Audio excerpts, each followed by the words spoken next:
നമ്മുടെ കുടലിനകത്തുള്ള നല്ല ബാക്ടീരിയകൾ എന്ന് പറയുന്നത് നമ്മുടെ ആരോഗ്യത്തിന് എത്രത്തോളം ബെനിഫിഷ്യൽ ആണെന്ന് നിങ്ങൾക്ക് അറിയാവുന്നതാണ്. പ്രധാനമായിട്ടും കുടലിനകത്തുള്ള നല്ല ബാക്ടീരിയകൾ, ചീത്ത ബാക്ടീരിയകൾ, ഫംഗസുകൾ ഇതെല്ലാം തന്നെ ഒരു ഈക്വലിബ്രിയത്തിലാണ് ജീവിച്ചു പോകുന്നത്. അതുകൊണ്ട് തന്നെ ഏതെങ്കിലും സാഹചര്യത്തിൽ ഈ നല്ല ബാക്ടീരിയകളുടെ അളവ് കുറഞ്ഞു കഴിഞ്ഞാൽ ചീത്ത ബാക്ടീരിയകൾ വർദ്ധിക്കുന്നതിനും നമുക്ക് പലവിധ ആരോഗ്യ പ്രശ്നങ്ങൾ ഉണ്ടാക്കുന്നതിന് കാരണമാവുകയും ചെയ്യും.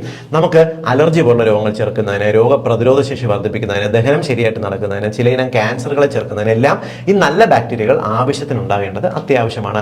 നല്ല ബാക്ടീരിയകൾ ലഭിക്കുന്നതിന് ശ്രദ്ധിക്കേണ്ട കാര്യങ്ങൾ പറഞ്ഞുതരാം. പ്രധാനമായിട്ടും നല്ല ബാക്ടീരിയകൾ കിട്ടുന്ന ഭക്ഷണങ്ങൾ നിങ്ങൾ പതിവായിട്ട് കഴിക്കുക. അതായത് പ്രോബയോട്ടിക് ഭക്ഷണം എന്ന് പറയും. നമ്മുടെ നാട്ടിൽ കിട്ടുന്ന തൈര്, മോര് പോലുള്ള ഭക്ഷണങ്ങൾക്കകത്ത്, യോഗട്ടിനകത്തെല്ലാം തന്നെ ഗുണകരമായിട്ടുള്ള ബാക്ടീരിയകൾ സമൃദ്ധിയായിട്ട് അടങ്ങിയിട്ടുണ്ട്. ഇവ പതിവായിട്ട് കഴിക്കുക. കൂടാതെ നമ്മൾ വീട്ടിലുണ്ടാക്കുന്ന അച്ചാറുകൾ, ഞാൻ ആ പറഞ്ഞത് ഒന്നുകൂടെ ആവർത്തിക്കുന്നു, വീട്ടിലുണ്ടാക്കുന്ന പ്രിസർവേറ്റീവ് ചേർക്കാത്ത, കളറുകൾ ചേർക്കാത്ത, അമിതമായി ഉപ്പ് ചേർക്കാത്ത അച്ചാറുകൾക്കകത്തും ഗുണകരമായിട്ടുള്ള ബാക്ടീരിയ അടങ്ങിയിട്ടുണ്ട്. സോ ഇത്തരത്തിലുള്ള ഭക്ഷണങ്ങൾ, പഴങ്കഞ്ഞിക്കകത്ത് ഇതെല്ലാം നമുക്ക് ആവശ്യമായിട്ടുള്ള ഗുണകരമായിട്ടുള്ള ബാക്ടീരിയകൾ അടങ്ങിയിട്ടുണ്ട്.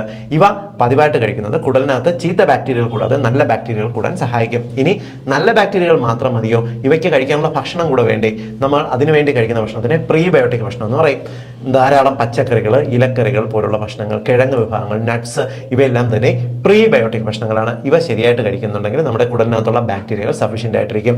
എന്നാൽ ഈ ബാക്ടീരിയകളെ അമിതമായിട്ട് നശിപ്പിക്കുന്ന ഘടകങ്ങൾ, പ്രധാനമായിട്ടും ഡോക്ടറുടെ നിർദ്ദേശത്തിലല്ലാതെ ആന്റിബയോട്ടിക്കുകൾ കഴിക്കുക, ഇടയ്ക്കിടയ്ക്ക് ആന്റിബയോട്ടിക്കുകൾ കഴിക്കുന്ന സ്വഭാവം, അമിതമായിട്ട് പ്രിസർവേറ്റീവ് ചേർന്നിട്ടുള്ള ഭക്ഷണങ്ങൾ, അമിതമായി കളർ ചേർത്തിട്ടുള്ള അല്ലെങ്കിൽ പലവിധ രാസവസ്തുക്കൾ ചേർന്നിട്ടുള്ള ഭക്ഷണങ്ങൾ, ഇതെല്ലാം തന്നെ നമ്മുടെ കുടലിനകത്തുള്ള ഗുണകരമായിട്ടുള്ള ബാക്ടീരിയയുടെ അളവ് കുറയ്ക്കുകയും നിങ്ങളെ തുടരെ പലവിധ രോഗങ്ങൾ വരുന്നതിന് കാരണമാകുകയും ചെയ്യും. അതുകൊണ്ട് ഈ പറഞ്ഞ കാര്യങ്ങൾ അത്യാവശ്യമെങ്കിൽ മാത്രം കഴിക്കുക, അമിതമായിട്ട് കഴിക്കാതിരിക്കുക. ഈ പറഞ്ഞ ഇൻഫർമേഷൻ ആരോഗ്യം വേണമെന്ന് ആഗ്രഹിക്കുന്ന സകല മനുഷ്യരുടെ അറിവിലേക്കായിട്ടൊന്ന് ഷെയർ ചെയ്തോളൂ കേട്ടോ.